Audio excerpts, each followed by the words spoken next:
Keď malí škôlkári sme iba boli, ja Mačko a Jakubko, z 2. septembra trochu nesmelo kráčali do tej našej veľkej školy.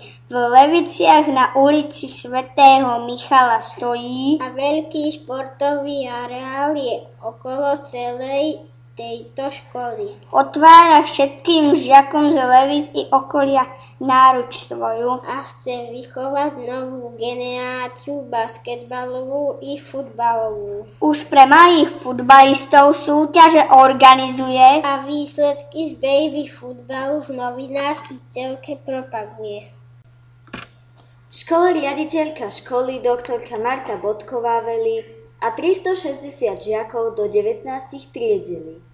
Jej kolektív 39 učiteľov a 11 pracovníkov tvorí a všetci sa starajú, aby sme ako jedna rodina boli.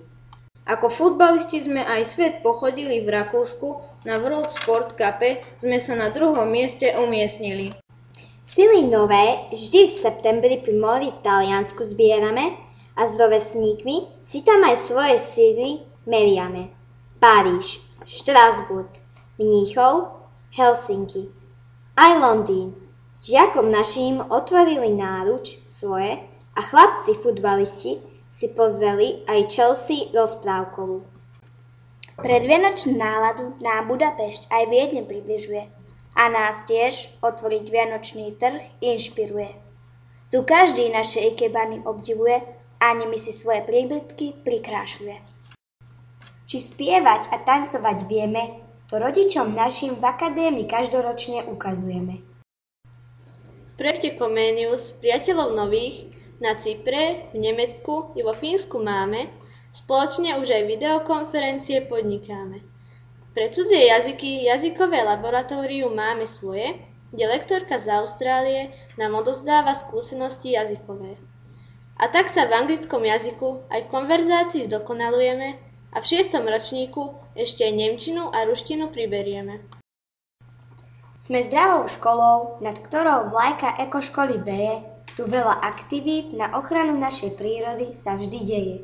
Zbierame papier, plasty, tetrapaky i staré elektrospotrebiče. Skrášľujeme si spolu okolie našej školy, kde máme bylinkovú záhradku, aby sme zdraví boli. Športové aktivity si každý jeden žiak môže na futbalovom ihrisku, 2 telocvičniach, gymnastickej sále i v novom fit centre vyskúšať a do nových basketbalových košov si aj mimo tréningu zastriedať.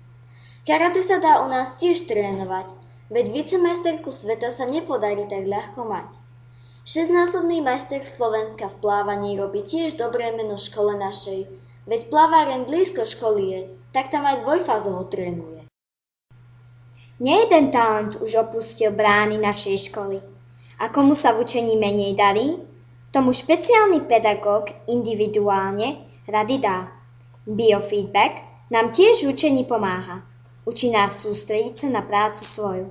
A aj slabý žiak môže dostať vytúženú známku rozprávkovú. Takto sa Kupko s Maťkom v našej škole mali a po 9 schodíkoch sa až na strednú školu vyšplhali.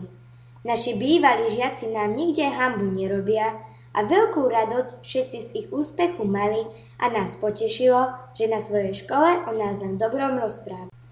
Tak, malí ľudkovia, čo opúšťate svoju materskú školu, neváhajte a príďte k nám na 2. základnú školu. Do školy plnej života a športu, kde sa určite budete dobre mať a vedomosti v pekných moderných triedách budete môcť 9 rokov získať. Nie vždy je zlato, čo sa leskne, dobrého veľa nebýva a naša školička, hoci starý šat má, vo vnútri zdravé jadro ukrýva. Je nám tu veselo a zdravý duch vládne v tejto škole, kto príde k nám, prvé životné prekážky tu spolu s nami prekoná.